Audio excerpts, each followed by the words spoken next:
Ladies and gentlemen, it is now my honor to introduce our first speaker of the symposium, Professor Eldar Shafir. He's the William Stewart Todd Professor of Psychology and Public Affairs at Princeton University, Department of Psychology, and the Woodrow Wilson School of Public and International Affairs. His research focuses on descriptive analysis of decision-making and on issues related to behavioral economics. Most recently, he has focused on decision-making in the context of poverty and the application of behavioral research to policy. In recent projects, he has been studying the ways in which poverty and other forms of scarcity capture people's attention and distract them from other decisions. He recently co-authored the book titled Scarcity: Why Having Too Little Means So Much. Professor Shafir is also a faculty associate at the Institute of Quantitative Social Science at Harvard University. In 2012, Barack Obama appointed him to the President's Advisory Council on Financial Capability. Today, Professor Shafir will be speaking on the psychology of scarcity. Ladies and gentlemen, please join me in welcoming Professor Shafir up on stage. It's a pleasure to be here. For any behavioral scientist, Singapore is a wonderful place to explore important issues. You have a wonderfully informed and sophisticated set of people working on important issues. So it's really a pleasure.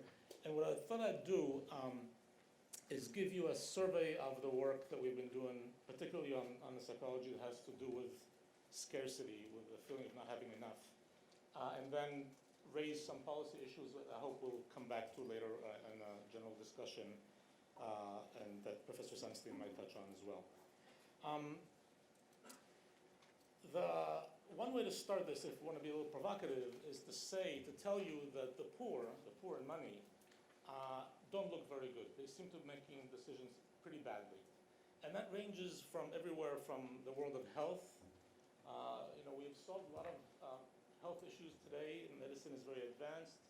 One problem that remains is that people fail to take their medications on time, and the poor are by far the biggest culprits. Low-income people adhere to the medication less well than the less poor.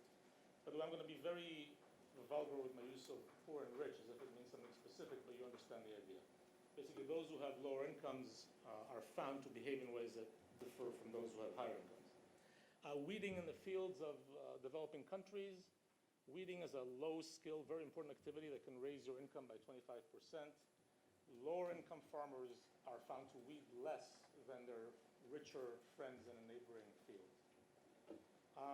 Parenting, a lot of work critiquing the parenting of the poor. They seem to be less attentive parents, less consistent in their disciplining. Less attentive in their, is that better? Ooh, loud. They seem to be less attentive in their disciplining, less consistent. A lot of critiques about the parenting of the poor.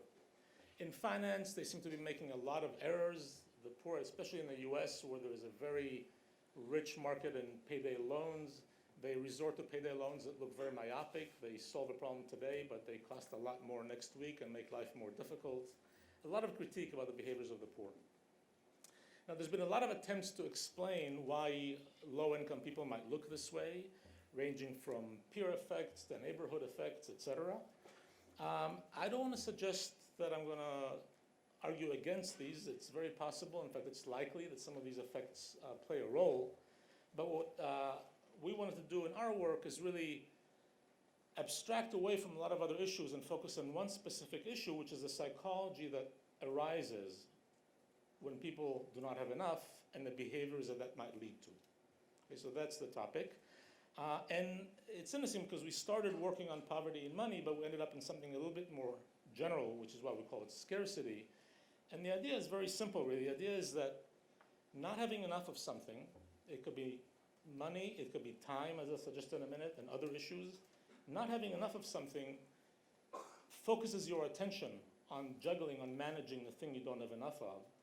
And when you focus your attention, your very limited attention, on a thing you don't have enough of, there is just less mind to focus on other things. And so the point is that not having enough of something produces a psychology, and that psychology, when you put it in the context of not having enough, creates difficulties and leads to some bad things, some good things, but mostly bad things happening. So a lot of the work I'll mention, I'll try to cover briefly the work that Sandal Mulanathan and I did in our book, and then extend a little bit beyond that. We use a metaphor that's I found at least useful for people as a mnemonic device, so I'll run it through it quickly. But we propose to think about people's budget as a suitcase. You travel through life with a suitcase, that's your budget. And think about the difficulties that come with packing a suitcase. Some of us have a large suitcase that has a lot of slack in it, and others travel through life with a very small budget, a very small suitcase that's tightly packed. And what happens is, think about going for the weekend. You put your massive suitcase on the bed, you start tossing the things you want to take on the strip. Let's assume you do this in decreasing order of importance. You're not going to take everything in the house, so you toss the 6 or 8 important things you need. You're done, it didn't take very long, it didn't require a lot of work, you're ready to go. Now imagine doing the same thing with a very small suitcase. You start putting things in, after the 4th or the 5th thing, you're running out of space. You have to stop, you have to focus, you have to decide what do I want instead of what. Do I take the shoes or the umbrella? You have to spend a lot of time on it. Packing is a little bit more complicated, and things are going to go wrong as you pack because you have to leave things out that you might need later. You focus on trade-offs. You have to think, what am I going to take as opposed to what? Whereas in a large suitcase, you didn't really have to worry too much. So those are the kinds of insights that come from this challenge that comes with packing a very limited suitcase that requires a lot of cognitive attention, as opposed to the easy life that comes when you travel with lots of slack and requires a lot less attention. That's sort of the idea. And what you find when you pack this way, when you pack a small suitcase with great care, you become an expert. You know exactly which shoes take more size than what shoes, whereas if you have a big suitcase, you don't really care. And here what all this shows is, for example, if you simply ask people, what do you think about when you buy a TV or a blender, things like that? What you find, what this shows is that the low-income people report thinking about trade-offs a lot more often than the rich. It just confirms the intuition. They're spending a lot more time thinking about trade-offs. And that ends up being an important thing. There's an interesting fact. Economics assumes there's trade-offs everywhere. Anytime you spend $10, these are $10 you'll never have again.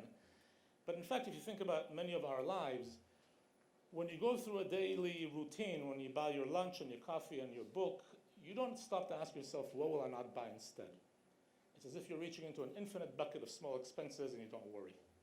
The person who sells you the coffee, she does ask, if I go to lunch with a friend, what do I not spend money on instead? And that trade-off thinking, incessant, is going to take a lot of cognitive capacity and a lot of attention. In addition to trade-off thinking comes the sophistication that comes with knowing prices, knowing the size of things, caring and attending to it. And so this is one of my favorite studies. This is a study we did in South Boston, in a train station in Boston. We get people who come out of the train station. We ask them for their annual household income. And then we ask them, when you go into a taxi in Boston, how much does the meter read when you go into the cab? Now, it's skewed because clearly the rich take taxis a lot more often than the poor, but they're much less likely to know the price, what the meter says. So the poor are attending, they know exactly. If you look at work of sociologists in Boston, they describe how single mothers have to decide, do I travel across town to buy food in Somerville for less money, and how does that compare to the price of a taxi? They become experts in this, whereas the rich enter a taxi, they don't really pay attention, they don't really care, it's much easier. And there's actually quite a bit of confirming evidence elsewhere that's quite funny. So one that I love that marketers have shown is known as quantity surcharge. When you go into supermarkets, in the US at least, up to 25% of products have the following logic to them. If you buy half a kilogram of spinach, it costs $5, and if you buy a kilogram of spinach, it costs $12. Now you should stop me and say, well, you got confused, and the point is, no, I'm not confused, that's the trick. People assume that if you buy bigger packages, you pay less per unit price. Instead, what these companies do is, because you assume that and you don't bother to check, they make you basically pay more for the bigger package. What these marketers discovered is that this issue, this quantity surcharge, is very hard to find in low-income neighborhoods, because the poor are busy attending and checking and realizing 2.5 kilos cost less than a kilo, that's what I'll buy. So there's a lot of work showing the poor are spending a lot of time managing, juggling, focusing on the thing they don't have enough of. Now, as I said, a lot of the work in the book moves into other issues that have to do not just with money, but for example, with time. So trade-offs are very clear. Many people in this room are very, very busy. I have a friend who works very hard. He paints houses, but he's done at 5. If I asked him, do you want to go to the movies tonight? He says, what's the movie? And if so, why not? Many people in this room, if I asked you want to go to the movies, you ask what's the movie, and what do I not do tonight that I was going to do tonight that I'm going to have to do tomorrow? This is trade-off thinking on time. Similarly, what happened here? I'm going to have difficulties with the screen. Temptations are an interesting one. So again, if you're a person who travels with very low income, things that for many of us are standard everyday expenses become a temptation, needs to be resisted, like maybe a lunch with a friend. For many people in this room who have had a very successful life, if you're overcommitted on time, things that you might consider as standard part of everyday life, like maybe spending a couple hours with your children every day, because it becomes a temptation, needs to be resisted, because there's so many other things you need to do. I'll skip some of these because they're pretty clear, but clearly, basically, when you live without slack, things become challenging, the cost of an error is much higher, and requires a lot of attention. And the general idea is that scarcity, not having enough, could manifest itself in money, in time, in not having enough food, not having enough water. These are all cases where you're going to focus your attention, your very limited cognitive resources, your very limited bandwidth on managing the thing you don't have enough of, and that's going to cost you less attention on the periphery. This issue of attention, the whole project has been interesting because in cognitive psychology circles, it's been very clear for 4 decades now that we have very limited attention spans and cognitive capacity. But it's never really been applied to understanding the behaviors and the decisions of people in poverty, let alone in other areas of life. But to give you an idea, this is a study that we describe in some detail. These are researchers who discovered a school in New Haven in Connecticut that by chance divided elementary school kids into 2 different classrooms. Half of them found themselves in a very quiet side of the school. The other half were on a side of the school that's right near the railroad track. And so on a random time throughout the day, there'll be a train that goes through outside the window of the class. Now, obviously, trains are a little bit distracting. How distracting is it? What they discover is that the kids who were on the train side of the school were 1 year behind in academic performance in 5th grade relative to their friends in the quiet side. They then installed insulation, and soon after the performance caught up. So these are real effects that have real impact on how we think and how we do. And one way to think about this is these trains don't have to be external. You can be in a quiet room doing your work, and there's an incessant concern with how you're going to pay rent this week, and it's an internal train. And those internal trains that come through can impinge on your thinking and distract you in ways that are very similar to what happens to those kids when trains move outside the window. Okay? And so the idea, again, is that as you focus and it grabs your attention, other things will suffer. At the same time, the thing you're focusing on, you might do very well. The prices you know very well, you attend to them, they're top of mind. They're so top of mind that here's one classic study, not ours, but one that was done, and it really is very telling. These are subjects who are asked to come to the lab after not having had anything to drink for 4 hours. So they come in very thirsty. Half of them, by random assignment, get some water. The other half get pretzels, not what you want when you're thirsty. And then you're going to be shown words on a screen, and you have to decide as quickly as you can, are these English words or not? And what you find is when you flash words that have to do with thirst, those who just had pretzels identify them much faster than those who have been satiated, compared to control words where there's no difference. Now, these are decisions that take 400 milliseconds. It's literally the case that the words associated with the thirst are on top of these people's minds. They're salient, they're activated in their semantic memory, they're just quicker to identify, they're just activated relative to other words. And as you walk around and the scarcity-related concepts are activated, other things, of course, are sublimated, or they suffer. This is a study we did with dieters in California. These are dieters and controls, 2 groups that come in, and we show them this. There's a game where you have this class, you have to find these words on the grid. And if you notice, the odd number words, cake, donut, etc., are food-related, diet-related, and the even number words are neutral, like tree and cloud. And in the second condition, either you see the first or you see the second, we've now replaced the diet-related words, the cake and the donut, with neutrals, like street and picture. What we're going to do now is have these people find the words they're looking for, and we're going to compare how long it takes them to find the exact same words, the words tree and the word cloud, in the context of food-related and the context of non-food-related words. All this will become clear in a second. What you find is that the non-dieters don't care. It takes them just as long. The dieters take a lot longer to find the word cloud when it's preceded by a donut than when it's preceded by a neutral word. So literally, if you're doubting and you see a donut, it now takes you longer to do the next task. It's literally top of mind. On the other hand, it interferes with what comes next. And this is a very cute study. This is a form of what's known as the Stroop effect. Your task here is to identify just the color of the ink in which the word appears. So the task would be to say red in the first case and blue in the second. And what these people find is they take people who, through a separate scale, have been shown to be having financial fears and concerns, and compared to neutrals, to controls.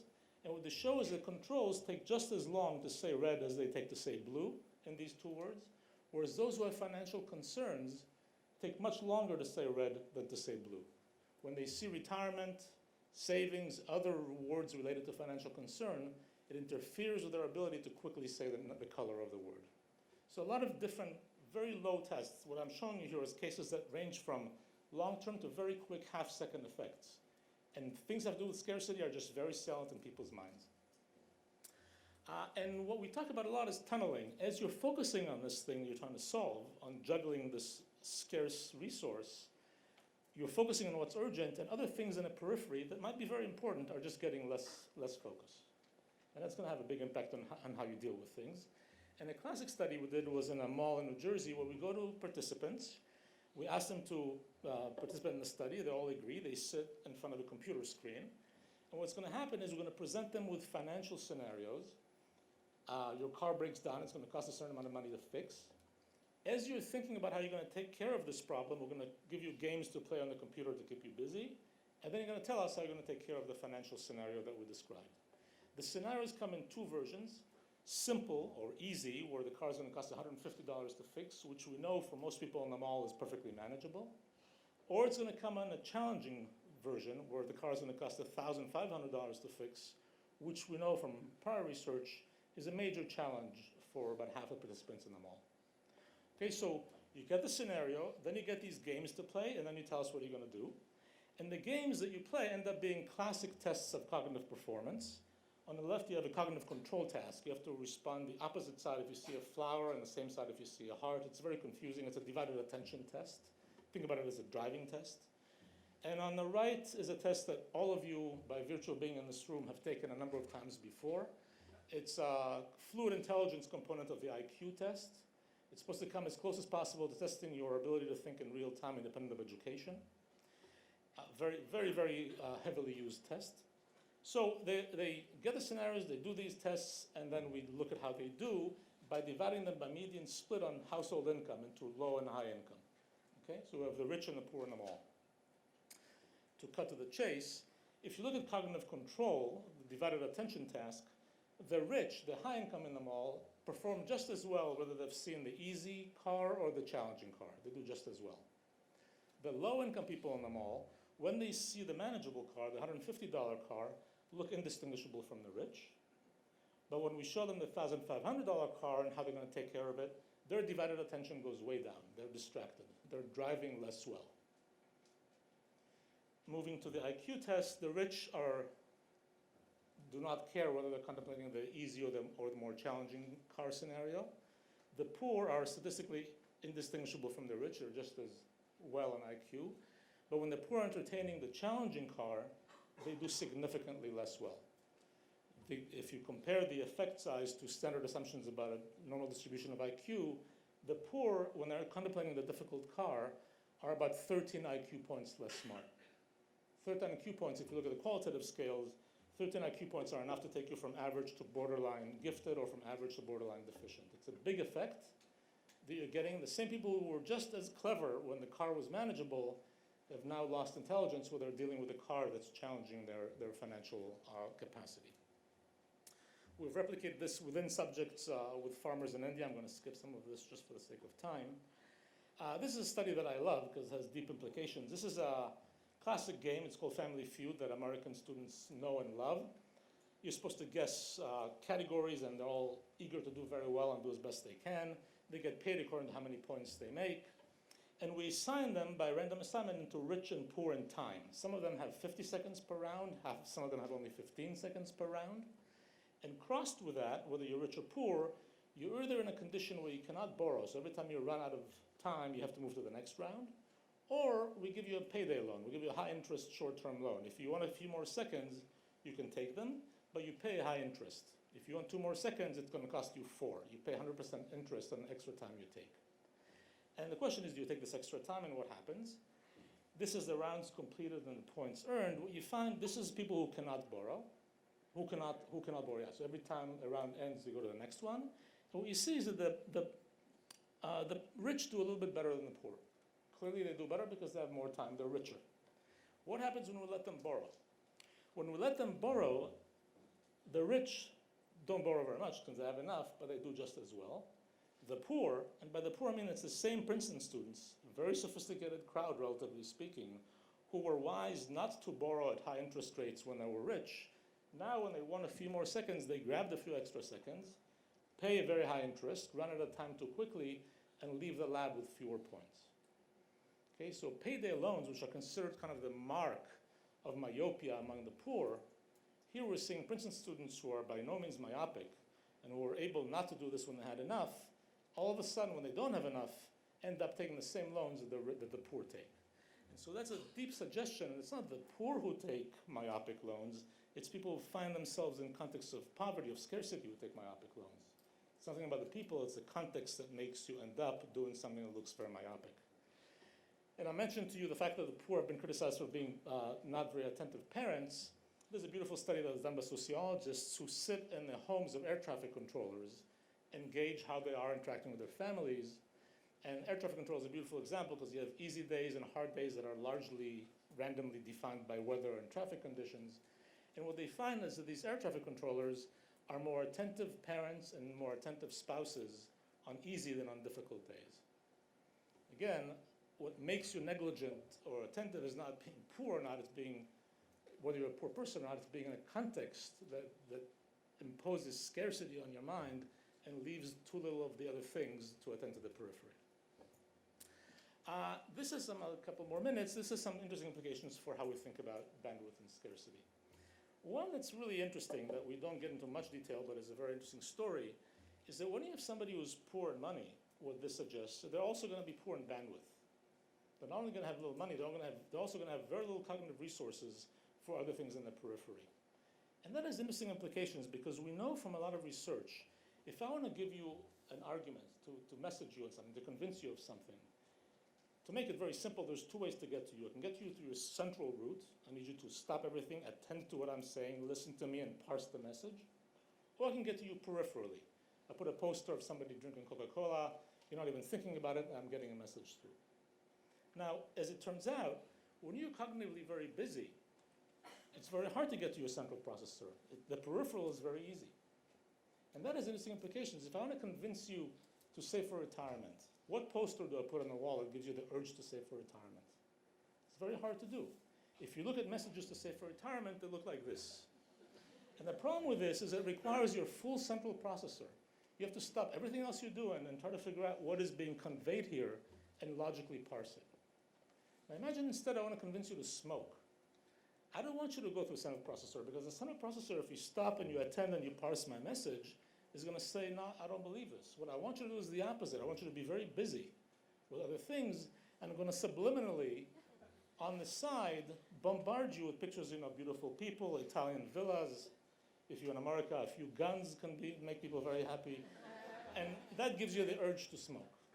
But notice that has a really interesting implications because if you're cognitively loaded, some type of messages will be easy to go through, and others you're going to be prime candidate for precisely because I'm getting to you peripherally. I'm going to skip this, I think, for now and see if we get back to it later. Okay, so a number of general comments on policy. What's interesting here is that scarcity is not just a function of your income. It's the ability you have to manage with what you have. To the extent that I create a context, a situation that makes your juggling easier, scarcity will impose less of a load on you. If you have to remember fewer things, there'll be less bandwidth tax on you than if you have to remember more. If I make your banking easier to deal with and give you automatic deposits and checking, That's one lesson position on your bandwidth. So a lot of this is a function of how much you have and how friendly or unfriendly the context is. It means that institutions and programs can impose programs that help you, and they can do other things that can really hurt. And that's something to think about and be aware of. The example I often use for a program that's probably was not intended this way, but had interesting consequences, is President Clinton's decision to limit welfare recipients in the US to 5 years of welfare receipt. There was a lifetime limit of 5 years. Now, it was probably not the intention, but imagine if I say to you now, there's a paper that I want you to write. It's due in 5 years. What will you do? You'll do exactly nothing for 4 years and 11 months, and then you'll start thinking. When Clinton went to the American poor and said you have 5-year limit, they said, got it. Now I have to worry about lunch on Friday. I have tuition to pay. I have rent to take care of. I have mortgage to take care of. What you did is you have people who are tunneling, and you put a program out there that heavily penalizes but totally fails to motivate, because it doesn't enter my tunnel as I'm busy juggling everyday life until 4 years and 11 months later. And so that's the way to think about how do we create policies that are cognizant of and attuned to bandwidth limitations in ways that can help more. Long forms are an obvious one. We'll give people forms assuming that, if the cost and benefits suggest that this is a good program to do, they'll do it no matter what the form looks like, but that's just probably wrong. One very clean study was done on, I gave away the punchline. FAFSA is one of the most generous programs in the US. It gives you college tuition. It could be many thousands of dollars. Take-up is quite low. It's about 30% of eligible. And so one study, and the question is why? And the form of FAFSA looks like this. It's 18 pages. Some of it is very complicated language, requires a PhD to decipher. Here you are trying to apply for a BA. It also, of course, mentions that you're answering under penalty of perjury, et cetera. It's a disaster. What these people did is they did a study where they go to people and say, look, I've checked everything about you. I know your income, your parents, your household, everything. You're eligible for FAFSA. Here's the form. And that had basically no effect. In the third condition, they go to people and say, I know everything about you, your household income, your parents. You're eligible for FAFSA. Here's the form. Let's fill it out together. Now, the cost and benefit is nonsense, but actual matriculation in colleges goes up significantly when you simply, instead of imposing this load on people, facilitate going through a form, showing that, in fact, many of those who did not apply wanted to go to college. There was some imposition of load that would just stop them from doing it. And many of you have seen things like retirement savings that you default people into. Instead of leaving it to their attentional system to remember to call and do everything they need to do, you make it easier and you change people's lives. A lot of these things make no sense if you do costs and benefits. There's something about people's cognitive capacity, attentional limitations that can make things a lot easier. One of my favorite is this $16 glow cap. This is a little plastic capsule that if you don't open it on time, it delivers medication.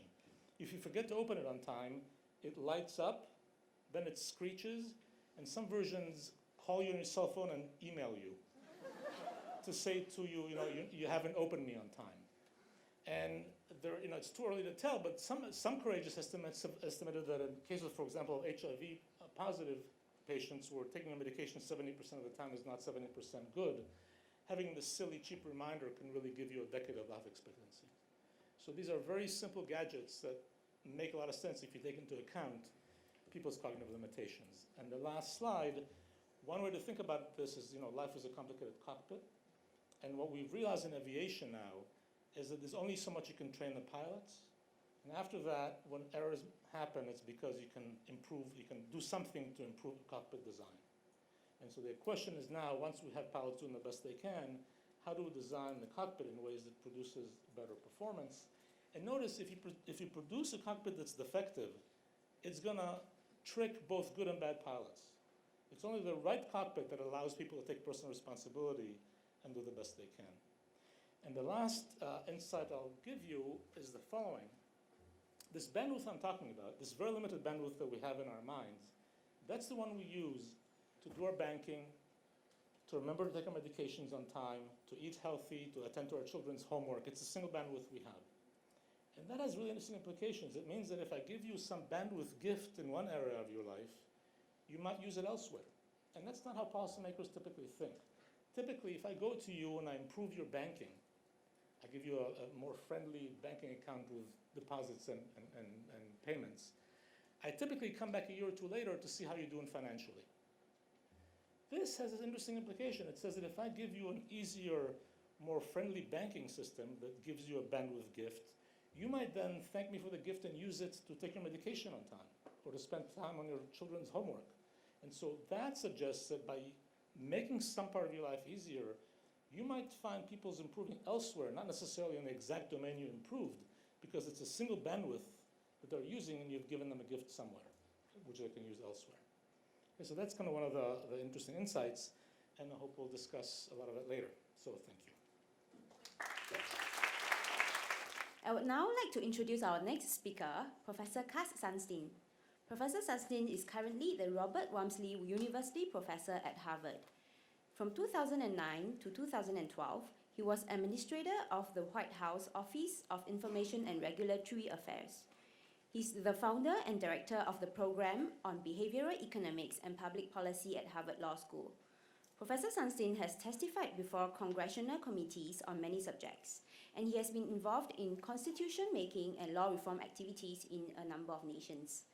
Professor Sunstein is author of many articles and a number of books, including the book Nudge, Improving Decisions on Health, Wealth, and Happiness, published in 2008. More recently, he has written the books Why Nudge and Conspiracy Theories and Other Dangerous Ideas, both published this year. He's now working on various projects involving the relationship between law and human behavior. Professor Sunstein's presentation today is called Choosing Not to Choose.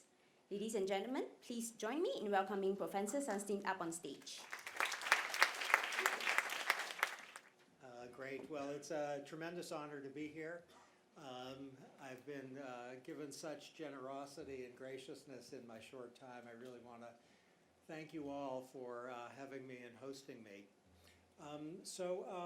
More than at any time in the history of the world, it's possible to ask people this question: what do you want? That is uniquely available for private and public institutions. And more than at any time in the history of the world, it's also possible to design a default rule for a population, and indeed a default rule that's completely individualized in the sense that it fits you. So the motivation for these remarks is a recognition that active choosing is more feasible than it's ever been in the world's history, and also that increasingly it's possible to design default rules that fit people's situations. And this is a profound choice, isn't it? When do we want to ask people, what do you want? And when do we want to rely instead on a default rule that, if things are going well, is quite accurate in the sense that it fits your situation?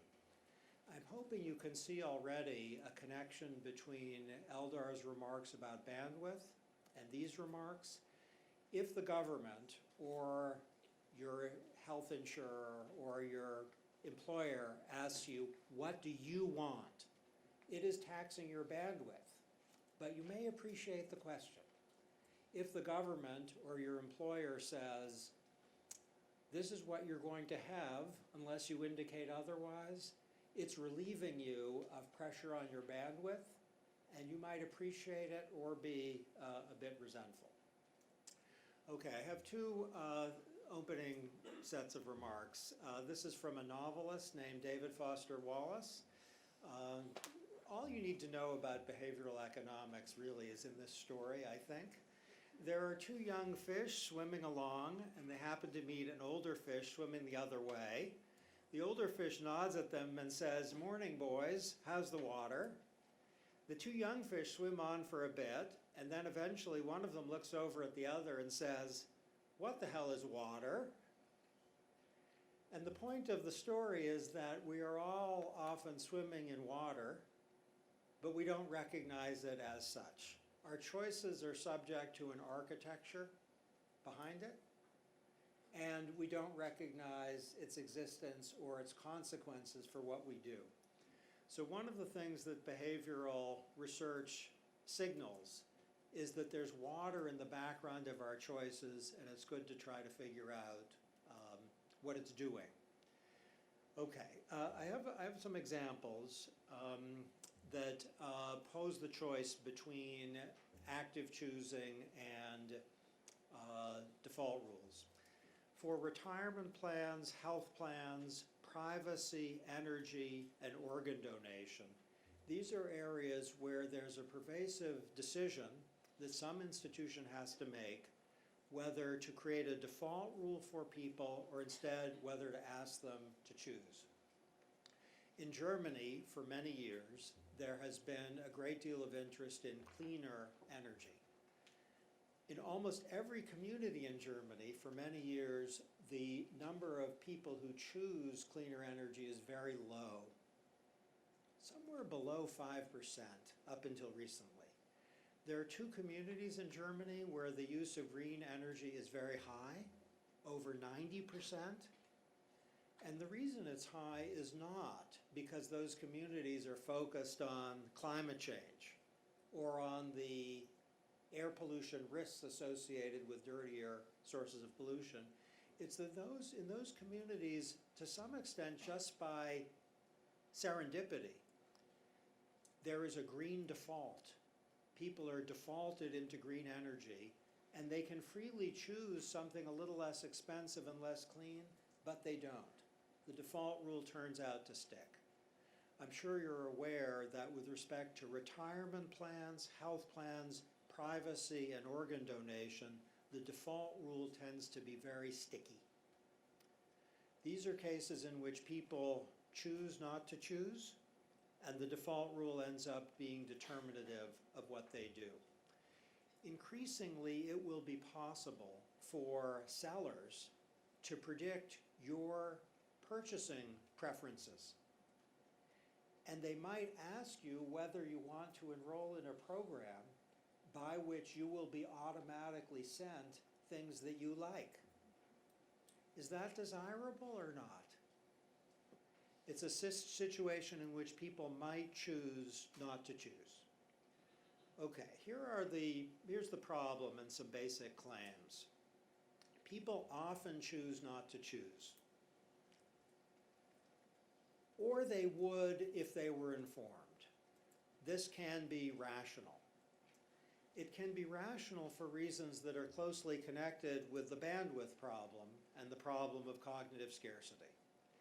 If we didn't choose not to choose in multiple domains, we'd quickly be overwhelmed. The choice is actually a little more complicated than I initially suggested, both for governments and private institutions. It's not just between active choosing and default rules. There are actually three options. There's active choosing, what do you want? There's an impersonal default rule, a default rule which fits a large population, saying, for example, that most people in Singapore should have the following retirement plan or health plan. And the third option, having a personalized default, which tries to say people like you should have the following default. So there's a three-sided option set: active choosing, impersonal default rules, and personalized defaults. It is a form of paternalism to override people's choices, including their choice not to choose. So if people choose not to choose, to get them to choose is a form of paternalism. And often people choose not to choose. The little test, the framework that I suggest we should be using here, focuses on decision costs and error costs.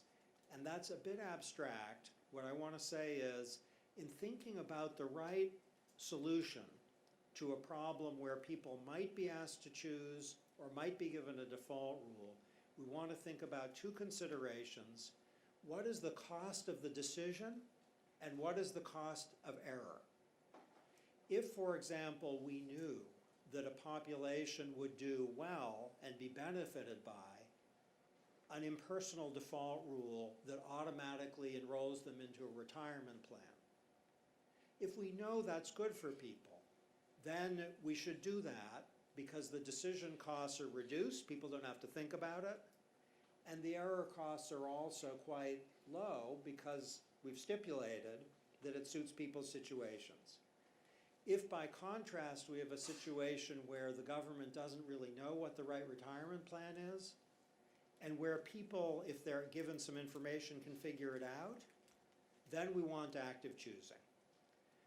Okay, now I'm going to try to specify a little bit more what I've just said. And please forgive me, this is going to be a bit abstract, but I'm hoping that you will be able to see a series of concrete problems for which these claims are potentially useful. Okay, the first claim.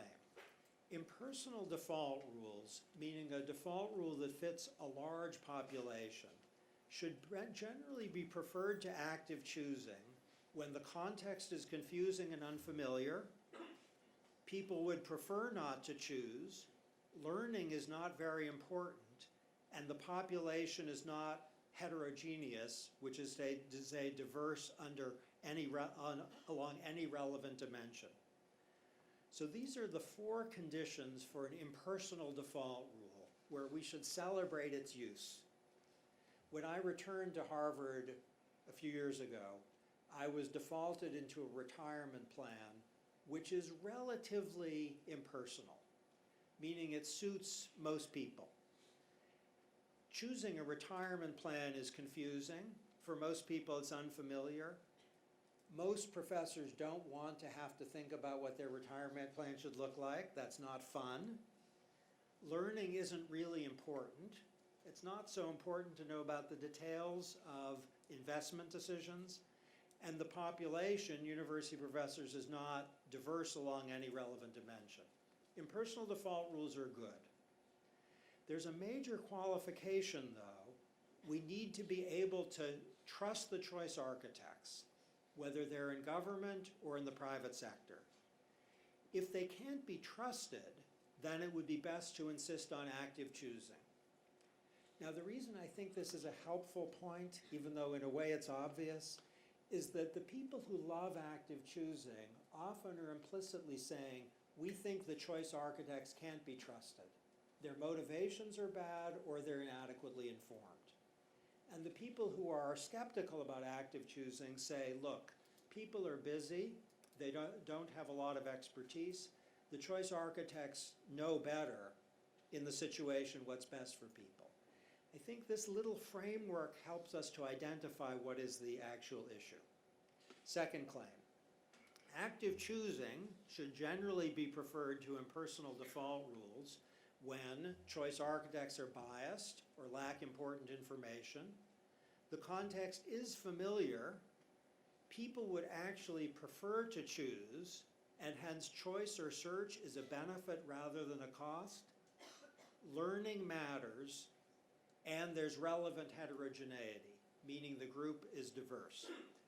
Now, if this seems a little abstract, let me give you a situation for which this is very suitable.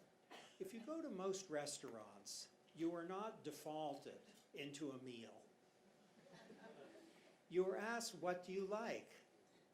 And that's because the choice architects, if they're not biased, they don't know what you like personally. The context familiar, you know what restaurant foods are like. You prefer to choose, it's actually fun. Learning might be important to develop your tastes, and there is heterogeneity, meaning people like different things.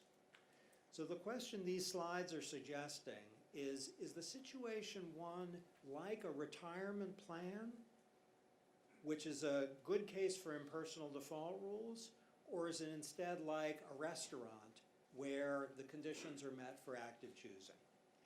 And I think in thinking about low-income people or vulnerable groups, these points actually map on very much to a large series of choices, where often for low-income groups, the conditions will be good for a default rule because you don't have to worry about people enjoying making the choices. You don't have to worry a whole lot about learning. And the choice architects, at least under good conditions, are pretty trustworthy. Okay, third claim. Personalized default rules meaning default rules that fit you rather than all of you, should generally be preferred to impersonal ones where there is relevant heterogeneity. No travel website offers the same defaults for everyone. Travel websites learn where you like to sit and what credit card you like to use and what's your preferred airline. They become personalized.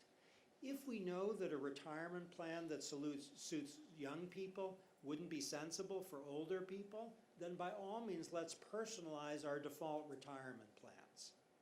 All right? So here my suggestion is that the movement we're now observing away from impersonal default rules towards one that fit either demographic groups or individuals, we should celebrate that when there's diversity so that impersonal default rules are just too crude. Make sense? Okay, fourth claim. Personalized default rules have big advantages over active choosing because they produce benefits in terms of accuracy without forcing people to devote the time and effort to choosing. There's a link here to Eldar's presentation, if you're with me, where his concern is that if you require people to make choices, you're taxing their bandwidth. We have a law in the United States called the Paperwork Reduction Act. We still have too many hours of paperwork burdens on the American people. Every country should probably have a Paperwork Reduction Act because they force people, without the Paperwork Reduction Act, to devote too much time and effort to choosing. Here my suggestion is that personalized default rules have big advantages because of accuracy.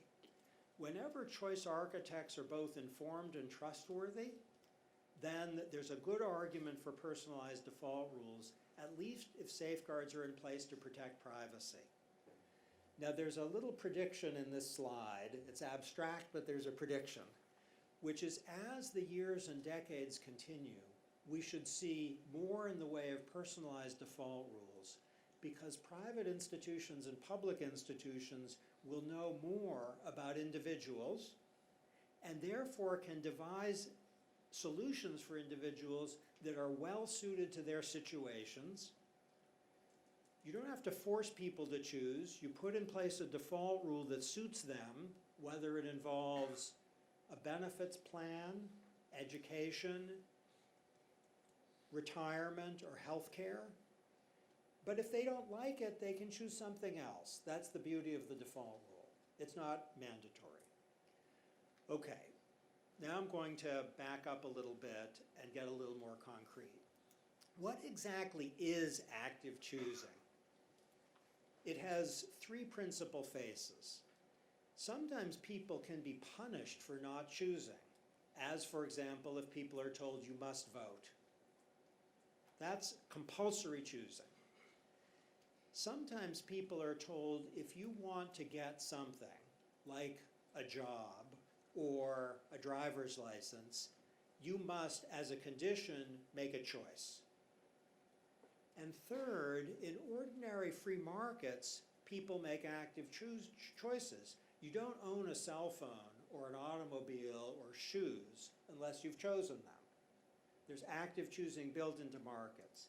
The key one for my purposes is number 2, where in order to get a job or a license or a benefit, you have to make a choice along some dimension. If you're going to get, for example, employment, you must make a choice, it might be thought, with respect to retirement or health. You can't work there. And increasingly, it is possible for institutions to say that we want you to make a choice along one dimension, and you can't be an employee unless you do. Make that choice. That's compulsory choosing or active choosing as I understand it. Why do default rules matter? There are 3 points. One is inertia, that people often say, I won't make the decision to change until later, and that has a big impact because later never comes. A second reason is suggestion, that the default rule often has some information in it. If you're told that you're going to have this healthcare plan unless you change it, you might think to yourself, someone who knows something and has my interests at heart has decided in favor. And the third, I think most interestingly, is loss aversion. And if you don't know about loss aversion, let me tell you just a couple of examples. Is golf popular here, the sport golf? Please say yes. Okay, in the sport of golf, do you know the difference between par and birdie? Okay, par means that's the score a good golfer should get. Birdie means you've done one better than the good golfer should get. Turns out that golfers are better putting for par than for birdie. A 20-foot putt for par, they're more likely to make than a 20-foot par for birdie. It's a bit of a puzzle. Why is a birdie putt harder than a par putt? Why do they do better on par putts? Here's another study for you. If teachers are told, you'll get a little extra money if the students' scores are better, the evidence is actually not great that they do better. But if teachers are given a bunch of money at the beginning of the year and told if the students' scores don't get better, they have to give the money back, then the scores go up. I think the golf story and the teacher story are the same story. Par is the reference point, and you don't want to lose a stroke to par. A birdie is a gain compared to par. That's good, but it doesn't have it's not as good as a loss of a stroke to par is bad. Default rules tend to be sticky, in part because they establish the reference point by which losses and gains are measured. So these are three reasons why they tend to stick. Okay, let's understand paternalism to mean an actor influencing people to make a decision in a direction that the actor thinks is in the interest of the person who's being affected. So we can imagine paternalists or nannies requiring or influencing choices because of its own judgment about what's in people's interests. Okay, notice, if you would, that if people are being asked to choose when they don't want to, then there's paternalism involved as well. So a central point here is that when people choose not to choose, when we ask them to choose or influence them in the direction of choice, we are acting paternalistically. This comment is meant as a response to some of the critics of nudge who've urged that it's objectionably paternalistic to nudge people. Maybe so, but if people's choice is not to choose, to force them to choose or influence them to choose is similarly paternalistic. The two concerns about paternalism are that it intrudes on people's autonomy, their freedom, and it intrudes on their welfare because they knew best. These points operate just as well for efforts to override people's choice not to choose as to influence any other choice. So the suggestion is when people choose not to choose, or would if they were informed, it is a form of choice requiring paternalism to override their judgment. Okay, here's some words from a novel called Brave New World, where there's a character called the Savage, who is surrounded by a world of comfortable defaults, saying, but I don't want comfort, I want God, I want poetry, I want real danger, I want freedom, I want goodness, I want sin. Whatever we make of this passage, this is a plea for active choosing. Let's try to be a little more specific about what the Savage is thinking. Okay, now what I'm going to do is walk up a mountain and try to describe some reasons why active choosing might be a good idea, and then walk down the mountain to explain why these aren't decisive considerations. Okay, there's a study of taxi drivers in London which finds that as they drive, their brains actually change as they learn how to navigate the roads. A GPS is an example of a nudge. It's clear if a GPS is being used by the taxi drivers, their brains aren't going to develop in that way. So the point is that an argument for active choosing is that it promotes learning. And a problem with default rules is that they prevent the process of learning from taking place. We might want people to be active choosers because they develop a stock of information in their minds, which can benefit them in multiple domains. John Stuart Mill, the great British theorist on liberty, emphasized this point centrally. We know also that if people are defaulted, there can be a kind of narrowing, that they can be in a situation over and over and over again, and active choosing might get them out of it. If choice architects are bad, in the sense that they're self-interested or ignorant, we might want active choosing instead. Active choosing helps people to handle changes over time as their preferences and values change. It responds to the fact of heterogeneity, and it has a beautiful feature, which is it automatically overcomes inertia. So if we ask people to choose, then we can make sure that a decision is made, even if they would otherwise just continue with the status quo. Okay, for choosing not to choose. Esther Duflo, the MIT economist, has a very powerful passage. She's talking about poor people, and she says roughly, we should stop criticizing poor people for not taking care of their lives and think instead about the ways that wealthy people or people in well-functioning societies don't have to take care of their lives because things are taken care of for them. She urges, in a well-functioning society, people who are well off, if they do nothing, they are on the right track. For poor people or people in poorly functioning societies, if they do nothing, they are on the wrong track. Now, what I want to do is generalize Duflo's claim to suggest that often when people are doing well, whether they're poor or not, it's because choices are taken care of for them, in the sense that, for example, they have clean air, clean water, freedom from crime, access to doctors, which is a simple way of suggesting that the choice architecture, the water in the background, often helps people in circumstances where the society is working well. A way to specify this is to emphasize the immense burdens that can be placed on choosers, including members of vulnerable groups, by requiring them to make choices. From the standpoint of planners, whether you're planning with respect to a cell phone or an educational program, to engage with choosers to promote active choosing can often be overwhelming and expensive. There's also a risk of errors for active choosing in circumstances where the problem is unfamiliar or complicated. Okay, here's a survey that I did. Suppose that over the years your favorite online bookseller has compiled a great deal of information about your preferences.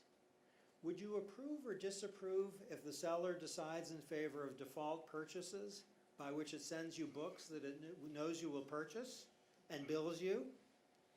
Assume the algorithm is highly reliable. What do you think? System of choosing not to choose. 84% are opposed among a large population. If people are asked whether they want to sign up for the program and not have it just imposed on them, still 70% are opposed. And in a somewhat different population, we got basically the same results. What's going on there? Why don't people like this? They want to make their own choices. Here's another survey. Assume that at some point in the future, homes can be monitored so as to know when you run out of various goods, such as soap, paper towel, and toilet paper. Would you approve of a system in which the home auditor automatically buys such goods for you once you run out? Okay, among Harvard students, the percentage of people who like that is very high, 69%. Among a larger, more diverse group, the percentage of people who liked it isn't quite so high, but it's higher. It's about 38%. Okay, what's going on there? Ooh, sorry.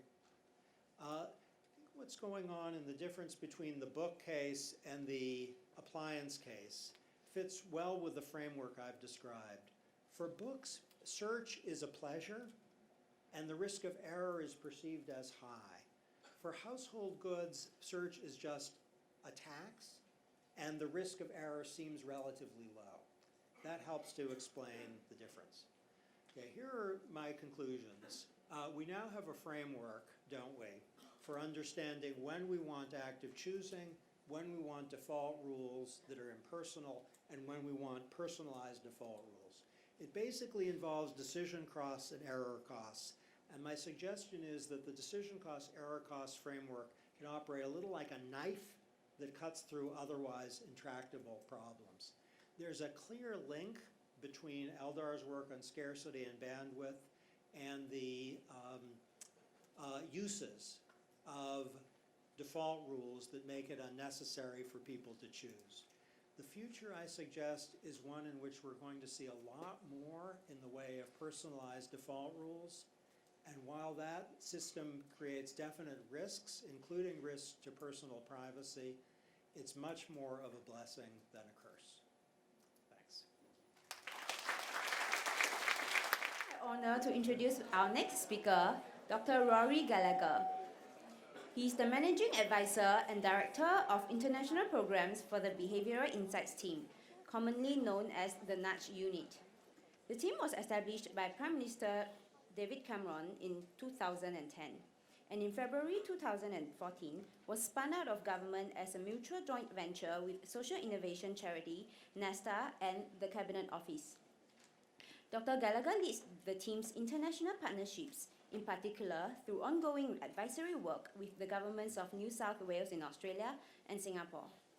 Before heading overseas, Dr. Gallagher led the team's work on countering fraud, empowering consumers, and helping people find work, including through the development of large-scale randomised controlled trials, and authoring the Fraud, Error and Debt Report. Today, Dr. Gallagher will be sharing with us an international perspective of applying behavioural insights to policy. Ladies and gentlemen, please join me in welcoming Dr. Gallagher up on stage. Thank you very much indeed. I also want to start by saying thank you to our host, the Civil Service College. Having just been involved in running a conference last month in Sydney in June, I have a newfound respect for the amount of hard work and logistics that go into it. And I think to get both Cass and Eldar over from the United States is a huge feat. And I think for those in the audience, if you're interested in BI and policy, to have in one session both Eldar and Cass talking to us is a huge privilege. And so what I'm going to try and do over the next sort of 20 minutes or so is try and apply some of those theories and some of the findings and insights that Cass and Eldar have talked about and think through in public policy terms. What might that mean for us in terms of changes that we might make on the ground? As you know, you may have been bored by me before. Singapore is sort of like my third home now. Obviously from the UK BIT in London, but spent the last 18 months in Sydney. And so you will have seen a couple of examples before, but hopefully there's some new stuff in there, both from the UK, but also some of the work we've been doing in Australia, and also the work we've been doing with our colleagues at Ministry of Manpower. So I just want to start off by sort of highlighting that the application of behavioural insights to public policy is now of global interest in a way that it wasn't even sort of 12 or 24 months ago. This map here is just the countries that we are working with, okay? So you can see there is a huge range everywhere from North to South America, Central America, through Europe, through to Australasia and Singapore. Okay, so just to be very clear, Singapore is clearly not alone in their interest in this, and indeed, I think, to be fair, the Civil Service College's book, edited by Donald, was published now in 2011, and that was actually one of the first texts that put sort of BA and public policy together in the public sphere. So Singapore has been aware of this for several years, and indeed, I think probably nowhere else do I travel around a country and see so many nudges, elsewhere. Everything from your travel behaviour to your shopping, you're surrounded by nudges, okay? But I think in terms of your systematic use of them and the use of RCTs, you're at sort of a tipping point, in my opinion, and you're in danger of actually being overtaken by some of those other countries. And I say that partly because I know how competitive you are, and therefore if I put that out as a challenge, when I come back in 12 months, I have no doubt you're going to be full of RCTs. And indeed, you're going to hear about some great ones today from CPF board.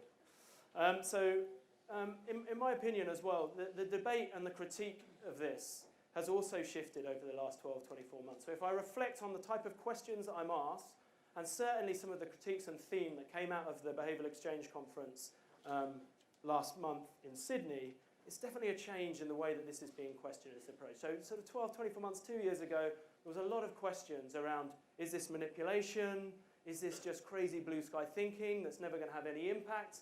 And for me, that critique has shifted. And that's partly, I think, because of some of the great work by Cass and others that have already taken on some of those ethical questions around manipulation, and I think won the argument in a large sense. But also, actually, when you see, people are generally suspicious when they see it in the abstract and they hear about the use of psychology or behavioural insights. When you see what that actually looks like in practice, so whether it's the FASFA form or whether it's the pyramid to the plate, whether it's a simplified form or a more personalised process, people understand that and they support it. So I think people have moved away from that and they're beginning to see results. I don't think anyone's now questioning. There's a series of randomised control studies. So that theory that this was just, this was one of those wacky latest ideas that's just going to fade away, I just don't think is there anymore. There's still a little bit, but that has moved away. And we've moved more, in my opinion, to a critique of this approach as just common sense and just about forms and paperwork. Okay? And I'm kind of torn in how to react to that. So in terms of the common sense, I think there's a huge amount of hindsight bias going on. Obviously, after it's done, it always feels like, well, of course we should have done that. It's completely obvious. But I think it actually, if it was completely obvious, it would have been done before. And actually, if you think about something like the FASFA reform that Eldar talked about, the size of the effect is almost, I can't believe in advance you may have predicted that. The amount of money you'd have to spend, or the sort of grand outreach program in order to get that many more high school students to apply to university from disadvantaged background, and then also to matriculate. I don't think you could have seen that in advance. So some of the scales of these effects I don't think are predictable, but we like to think so after the event. And in terms of is this just forms and letters, I do think, and again, I'm slightly torn, and I'll tell you why in a minute, but there is a sort of almost bureaucratic, administrational sort of snobbery, and almost an intellectual snobbery about some of this work, which is that, us in government, we see these big problems, and we think the answer to that must be big strategies and big reforms and big spending and big programs. And we almost don't want to believe, in my opinion, that some of these tools of simplification and actually just making it easier can actually be more powerful. And I think we need to challenge our own thinking on that. And I'm just going to start off with 2 quotes actually by our 2 speakers today that I think are very profound and actually have challenged me so that, there was some quite defensive reactions to this in Sydney, like, academics saying, actually, this isn't just common sense. And that is one reaction. But one of them is to say, actually, that is fine. It is just common sense, actually, but it's just it's not common enough in government. They say common sense is like deodorant. Those who need it most don't use it. And secondly, actually, there's an enormous amount more that we can do in the forms and letters space, actually, and it can have a huge impact, particularly for the most disadvantaged. So I believe we can do much more in that space. So if you just wanted to reflect again just on the power of this, if we look at Cass's book, she didn't actually discuss in detail today on Simply. It says government can be much better and do much better if they make people's life easier and get rid of unnecessary complexity. Think for a moment about the best computers and tablets. They have all sorts of complicated machinery. Machinery so complicated, in fact, they would have been barely imaginable just a decade before. But for users, they are simple and intuitive. They don't require manuals. You can work with them on the basis of what you already know. Government should be a lot more like that. Now, clearly, when I put this into my slide pack yesterday, sorry I didn't do it before, Civil Service College, I was tempting fate, and in fact my laptop crashed last night and I've lost all of my work. But anyway, if we ignore that point and go back to the broader pinch, which I think is right, is that behind the iPod and the laptop is an immense amount of user-friendly, that it seems incredibly simple, but behind that sits an incredible amount of complexity. And I think we need to think through what the implication of that is for government. Actually, making things simpler is not a really easy or low-level task, and it should require a lot more of our time and thinking. And as I'll talk about some of the examples today, behind that sort of facade of superficialism and simplification actually takes a lot of deep work by civil servants in order to make that happen. So I think we need to respect a lot more the processes of simplification, both in terms of communication and our deeper delivery systems. And another sort of game-changing moment, I think, for me was when, so this was from a paper that Eldar wrote. He's already mentioned it in the shopping malls. And he wrote, policymakers should beware of imposing cognitive taxes on the poor, filling out long forms, preparing for a lengthy interview, deciphering new rules, or responding to complex incentives all consume cognitive resources. Policymakers rarely recognise these cognitive taxes. yet our results suggest that they should focus on reducing them. And simple interventions such as smart defaults, help filling forms out, planning prompts, or even reminders may be particularly helpful to the poor. Okay? And the reason I think I found that so powerful is that actually chimed with my own experience of doing a lot of this in practice.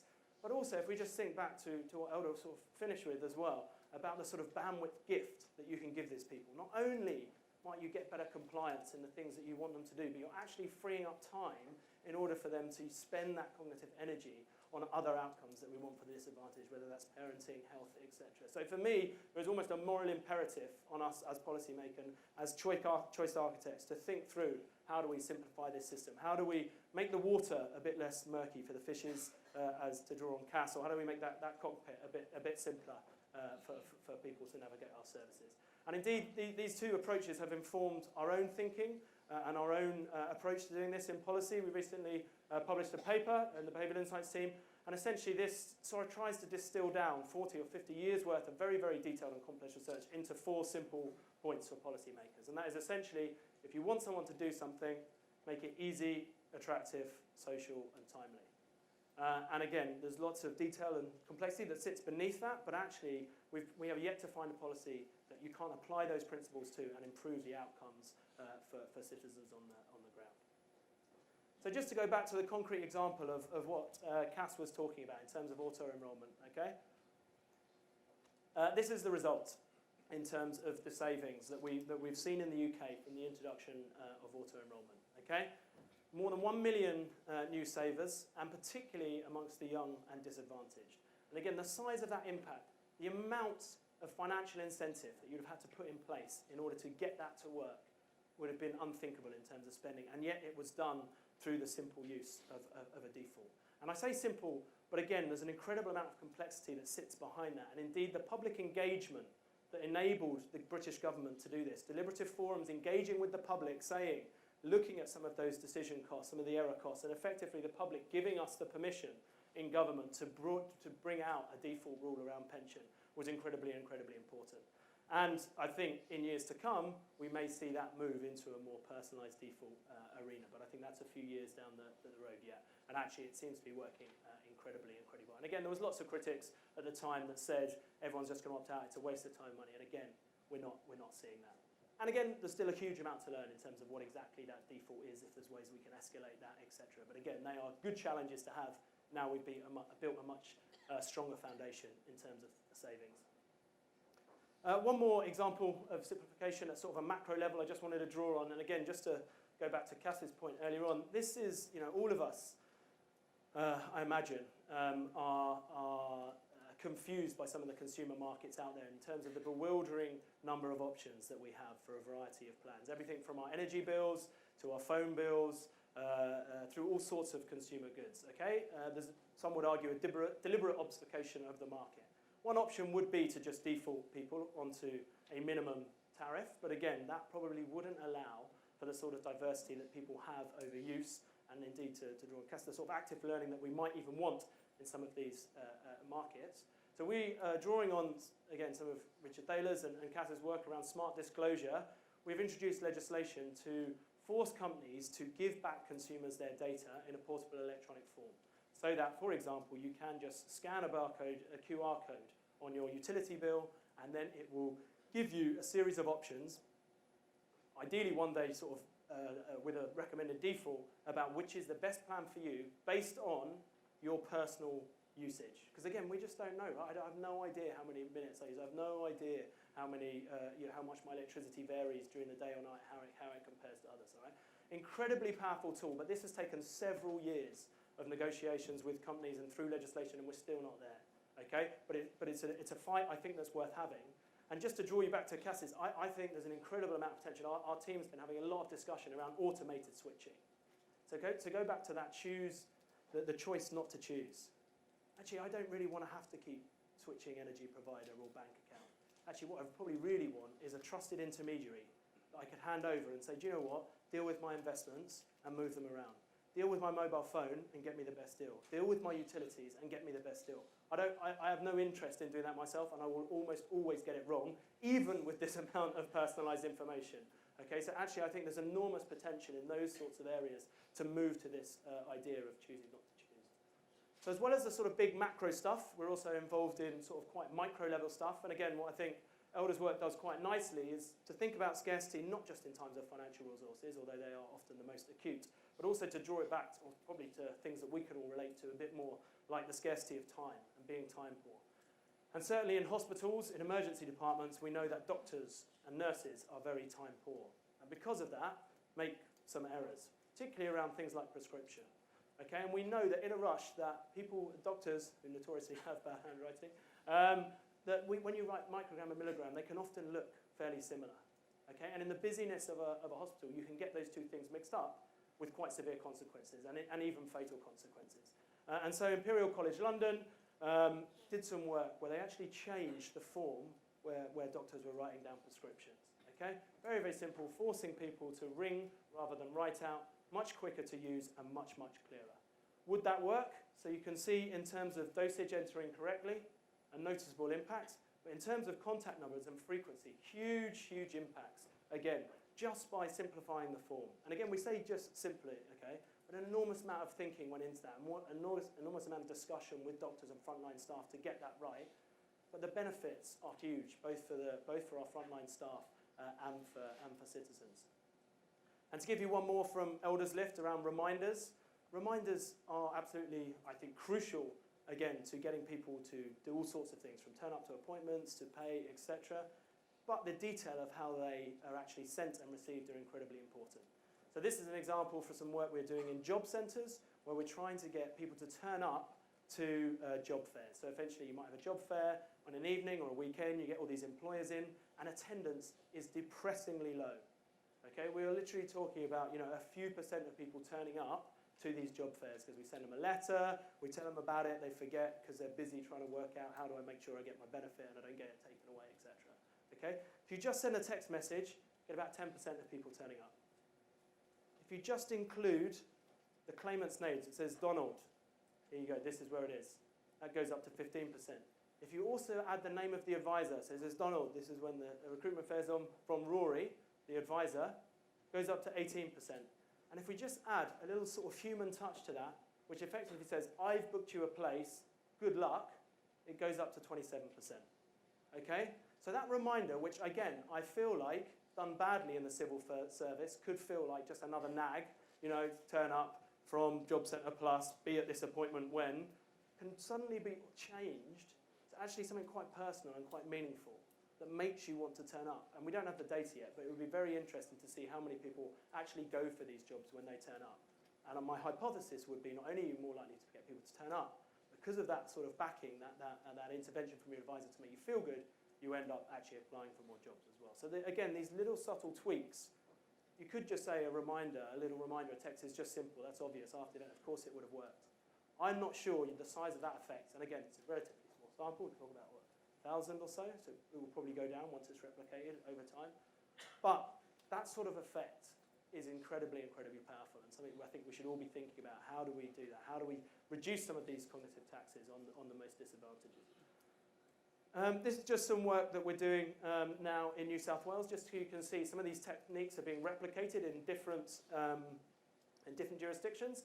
This is the form that you received if you've not paid a fine, you've ignored a penalty notice or you haven't responded to it, you haven't responded to a penalty reminder notice, and you now move through into enforcement. Okay, so you're now paying a penalty, and the next stage is that you will have your license restricted. If you don't pay at this stage, we will suspend your car license, you can't drive. Okay, and because of that, a lot of people do continue to do that. They get caught driving without a proper license, and they can end up in prison. Okay, through a simple mechanism whereby actually we just need to help them pay the fine. And in some cases, it's not actually payment of the fine. We get them to go on a work development order where they can work some of that off. But again, you can see there's various elements of simplification, but even from, I'll just draw attention to the very top of that, an enforcement order.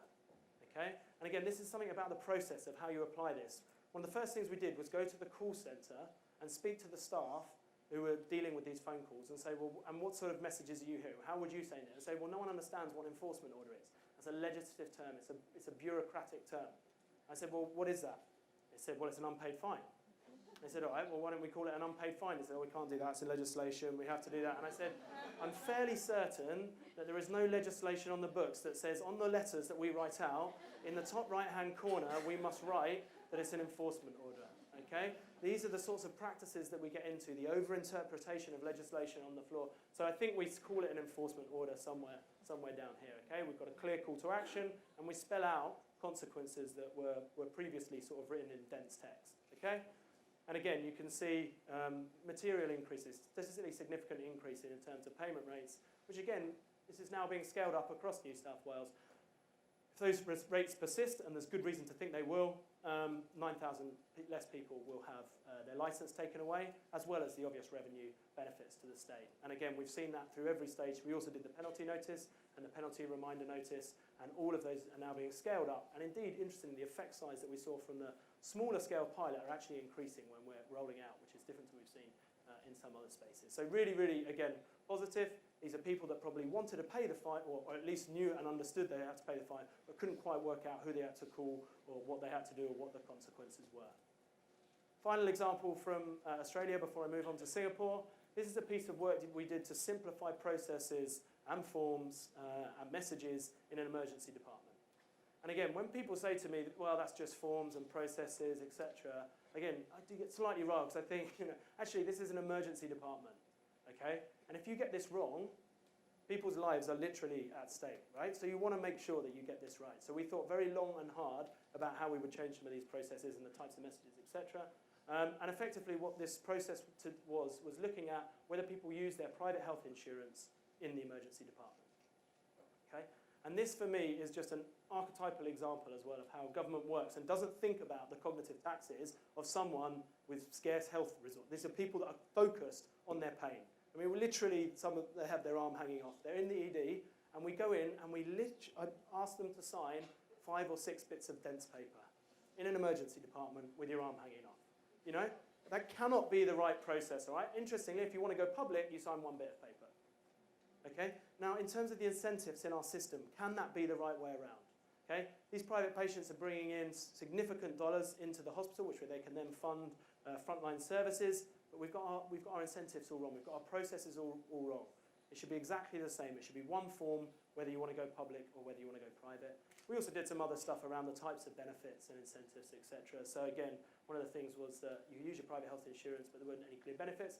We even just looked at little gifts, little reciprocity, little acts of reciprocity, where we essentially gave them like a little gift bag, essentially, like you might see on a first-class aeroplane.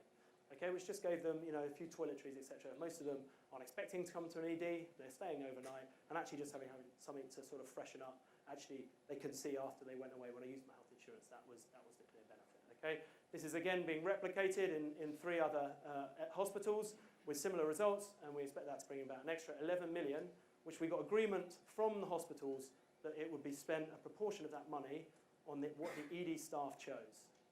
Again, so this money isn't lost back up in the health budget. It was really important that for doctors and nurses to want to be engaged in this sort of process is that they see some of those benefits. Okay? This is now our current work programme, our 4 major projects in New South Wales. We're looking at obesity, patient care in the health field. We're looking at outcomes for social housing tenants. We're looking at domestic violence, and we're looking at long-term injured, medically discharged workers and their return to work. Okay? For me, incredibly, incredibly exciting, incredibly, incredibly scary. Okay? We are starting to move from the more transactional type issue into the more complex social policy issues. And I think we've got a huge amount to add, but it will be difficult.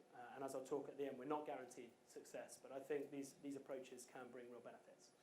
And so just to finish up, I just want to pick a couple of examples that we've been working with our excellent Ministry of Manpower colleagues and WDA, and just again to show that these types of techniques and these type of approaches and RCTs can and are being done well in Singapore. This is an example of the foreign worker levy, and again you can see quite a legalistic type communication. How can we rewrite that and make it much more customer friendly to focus on what the customer, the recipient has to do? Okay, we've used various things, salience, norms. Interestingly, you can't really see it in this context. We also actually used a pink letter, okay, a pink form. Okay, and does anyone think why that might be? Why we would change the colour of that to pink? That? Yeah, exactly. So it's associated with debt letters, okay, with utility letters, and people realise they're overpaid, okay? And again, in that particular context where they're now already late, they've missed a couple of warnings, that is an appropriate time to use that letter, and we've seen that it's effective. Again, we've actually seen that being taken and then used, for example, the pink letter with a survey to much less effect, okay? And also a few complaints, okay? Because people, hang on, if you're asking me to fill out a survey, why are you writing it to me on a pink letter? I haven't done anything wrong, okay? So we need to think through what are the consequences and the specific cultural context with which we're using some of these techniques, and make sure that we learn what works and what doesn't work, and make sure it's appropriate to the local context and population. And as you can see, they're the results. You can see effective for partial payment, more effective, as you can see there, for actually full payment. And again, this can lead to significant revenue benefits and is also more user-friendly for citizens as well. And the final example I'm just going to talk about is an example we've been working on with WDA. And again, I should give all credit to them. I've been involved in very little of this other than any sort of early design discussions and work, but I think it has been implemented absolutely fantastically and very, very, very quickly on the sort of often glacial scales of policy that we work with. This was based on a piece of work that we did in the UK around job centres, okay, where people go in order to collect their benefits. And again, in terms of that work that Eldar was talking about, helping people to make a plan, actually, to draw an implementation intentions, to get people to think through exactly what they're going to do and then be very specific about it and commit to doing that, we know helps people who are juggling otherwise very busy lives to then follow through. And to also break down that big process of phoning work into a series of small steps, okay, to use chunking and give them rewards and feedback when they come back in and they've done those things. So we devised a job centre booklet, okay, which spelled out that and gave them room to write down their commitments, as you'll see in a minute. We actually had some incentives, okay, so if you completed the 5 sessions or you found a job, there was a $100 N2UC voucher. Again, interestingly, there were several people who completed it who found work and actually refused the voucher because they said, actually, you've done enough already, you've already done a load for me, or you've helped me find work, or you can give that to someone more needy, which again is quite an interesting finding you wouldn't necessarily assume at the outset. It's relatively counterintuitive. And we also help people to make commitments, okay? Write down specifically what am I going to do where. Okay? And again, one of the interesting findings, both in the UK and in Singapore, there was an assumption that a lot of these booklets would get lost, or that people wouldn't do this, they wouldn't take ownership of it. Actually, for the vast majority, I don't think we heard of any getting lost. Certainly in the UK, there was 1 or 2. Actually, and people did take these commitments. They did write them down, and they did bring the booklet every time. And actually, a lot of our services are designed to build independency with our users. And then we say, oh, look, they're very passive, they're going to lose that. Actually, it's because they don't feel bought into the process. They don't feel bought into the 15-page form that they just get given to them. They're given something that's more meaningful, that they have more ownership of, that they use, they're much more likely to retain it and use it in the proper manner. And this is probably my favourite. This is the rooms, the advisor rooms, okay? And again, this is just an advantage of the beauty of Singapore in action, okay? So this is the normal advisor room where you go and have the discussion with the advisor. This is in the treatment group, okay? This is like, whoa, information overload. But it's beautiful. So what we said was, can we have some ideas about when you go in the room, there's descriptions about these are the jobs that are out there at the minute. They're timely, they're relevant. These are the jobs that are coming up. It talks about the job search program, uses lots of the same language. We have testimonies from people about what they've done and how they found work, and numbers of people that have found work in that particular career centre. Okay? So reinforcing that norm that there's jobs out there that are locally appropriate for them and people are finding them. Because again, we know that people turn up at the centre, they haven't found it, they start to lose motivation, and they see a long list of other people, a long queue of other people who also haven't found work. Because the people who find work then become invisible. So how do we change that norm round to everyone is not finding work and flip that round to actually there's a huge number of people that are finding work through our career centre. So just to conclude, I think there's a huge and growing interest in behavioural approaches around the world. Again, I'm obviously biased. I speak to people who are interested in it, so I come to this and think, well, isn't everyone interested in behavioural approaches? But the propensity, the number of trials that I hear about, the number of units we speak to is growing exponentially. So I am sure that this is something which will deeply embed its roots over the next few years. I mean, it's definitely no silver bullet. All right, it's not going to solve obesity on its own. It's not going to solve unemployment. It's not going to save our revenue accounts. but I think it can do an enormous amount, and it does help policymakers have some new tools and frameworks, and really just to have a more nuanced account of how people actually make decisions in the everyday sort of world that we live in, as opposed to one that we might imagine, which has told them to do the right thing, maybe they would. I do think we need to challenge ourselves when we're slightly snobbish sometimes about this is just common sense, this is just paperwork. Actually, smart simplification, and again, I don't know if we really need to call it smart. I was just thinking if we just call it simplification, maybe policymakers, we need some sort of sexy title like big data for it, you know, like simplification 2.0, or I don't know, hacks it. We need something that sounds a bit more sexy to get policymakers revved up. But it is really, really powerful stuff. And actually, the effect sizes and some of the benefits, particularly for the poorest, are incredible. So let's not just keep focused on when we have to come up with huge strategies, spending huge amounts of money to improve outcomes. Actually, there's an enormous amount you can do just by making your processes more personalised and more user-friendly. But these trials do tell us that the details really, really matter. And again, we've got much, much more to know about. Do some of the nudges and insights we've used in UK and Australia, do they work in Singapore? And there's reasons to suspect not all of them will work the same. And again, some of the great work the tax office is doing is looking at social norms and looking at, well, is that working? And again, we're still talking about most of this stuff at the minute in terms of population level data. But actually where we must get to over the next few years is that sort of segmentation, some of that predictive modelling that actually says, based on your previous behaviour, and I'm going to send you this type of message. We can be much more sophisticated about the way that we do this work. And I also think we can start getting into the more complex and deeper social person issues. And again, I would not have felt confident, hand on heart, going in and doing something on domestic violence 2 years ago with this approach. I would not have felt equipped to do that. I feel like we've got enough evidence about it, we've got enough experience to go in and look at that issue and see what we can contribute. Again, on our own, I don't think we'll be doing, we're not going to solve that issue in Australia, but I think we can make a contribution to reducing the impact of that. And I think we do need to think about how do we move some of this stuff upstream, okay, and do some more of the work that Cass was doing in the States to think about how do we influence this at a regulatory level. We have been highly empirical in our work, which is great, but that means we've often been involved at the sort of delivery and service delivery end.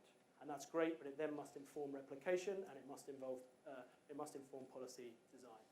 But a quick reality check, not everything will work, okay? Again, partly because we've been involved in some of the more transactional stuff, and partly because, as we all know, there is just a lot of low-hanging fruit in terms of our government communications and how easily some of those things can be improved. When we move into these deeper social issues, not everything's going to work. And indeed, not everything's worked well so far. But we need to be better at being transparent about that, publishing everything that we do, publishing the data, being very clear about what hasn't worked. But my sort of overriding impression is that there is still a huge amount of opportunity here. There's lots to build on in Singapore. There's a huge amount of sort of talent in the design thinking world, which uses the techniques, huge amount in the sort of behavioural and also the analytical space. And I think you can bring those three things together in order to have some really strong changes to policy over the next few years. Thanks.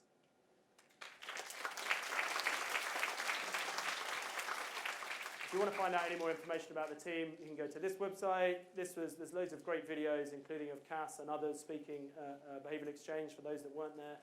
Some great talks on that site. Iris Bonnet's on gender in the final session I just think was fantastic. And also there's some tools and resources about what we're doing in New South Wales if you're interested as well. Thank you.